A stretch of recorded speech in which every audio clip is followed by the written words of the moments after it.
মানুষের সংস্পর্শ ছাড়াই দিন-রাত 24 ঘন্টা জমি থেকে টমেটো পাড়তে পারে অ্যাগ্রো রোবট। মাটি ও বাতাসের আর্দ্রতা এবং আবহাওয়ার তাপমাত্রাও পরীক্ষা করতে পারে এই রোবটটি।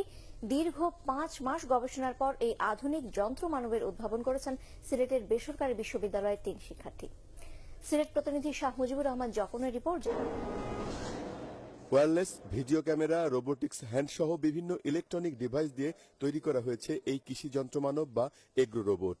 প্রথমে রোবটটি ফলের ছবি তুলে পাঠাবে কন্ট্রোল রুম ও সার্ভার স্টেশনে। এরপর সংকেত পেয়েই গাছের কাছে গিয়ে পাড়তে শুরু করবে লাল টমেটোগুলো। ভরবে নিজের পিঠে রাখা কন্টেনারে, এরপর নিয়ে যাবে নির্দিষ্ট স্থানে। সে যখন কানেক্ট হয়ে যাবে তখন সে অটোমেটিক্যালি সে কাজগুলো করতে পারবে। এটা হচ্ছে স্কাই ডক্টর, যেটা হচ্ছে ফসলে কীটনাশক ছড়াবে। তারপর হচ্ছে ফ্রুট পিকার, যে হচ্ছে পাকা ফল পারবে, দেন সে তার একটা কন্টেইনার আছে, সে কন্টেইনারের মধ্যে জমা করে রাখবে। সিস্টেমটার মাধ্যমে আমাদের দেশি কৃষকরা উপকৃত হবেন, শুধু আমাদের দেশের না, সারা ওয়ার্ল্ডের কৃষকরাই উপকৃত হবেন। রোবটটির সাথে রয়েছে ক্যামেরাযুক্ত একটি স্কাই ড্রোন। এটি টমেটো ও গাছে পোকামাকড় আক্রান্তের ছবি তুলে পাঠাবে কন্ট্রোল রুমে।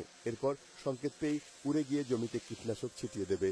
বিশ্ববিদ্যালয়ের ভিসি জানালেন, তরুণ গবেষকদের এই আবিষ্কার দেশের জন্য সম্পদ হয়ে থাকবে। কারণ আমার এই ছাত্ররা, আমি এখন বলবো, ওরা রিসার্চ করে যে জিনিসটা করতেছে, যে এগ্রিকালচারাল ডেভেলপমেন্ট কিভাবে করা যায়, কিভাবে ড্রোনকে উড়াই দিয়ে এগ্রিকালচারাল সেলফ ইন্ডিপেন্ডেন্ট হওয়া যায়, ফুড সিকিউরিটি করা যায়, তাদের মাথায় যে এই জিনিস ঢুকছে আমি অ্যাপ্রিসিয়েট করি এবং আমার দেশের জন্য এটা একটা অ্যাসেট। আমাদের ছেলেমেয়েরা শুধু লিডিং ইউনিভার্সিটি নয়, যদি যথার্থ প্রযুক্তিগত সহযোগিতা পায় তাহলে বাংলাদেশ তো জয় করবেই।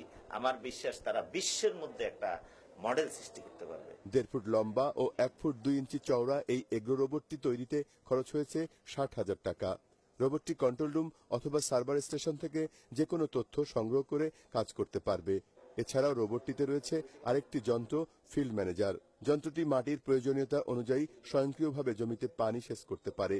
ভবিষ্যতে এই রোবট দিয়ে স্ট্রবেরি, আপেল, বেগুন সহ সব ধরনের কৃষি সবজি তোলা যাবে।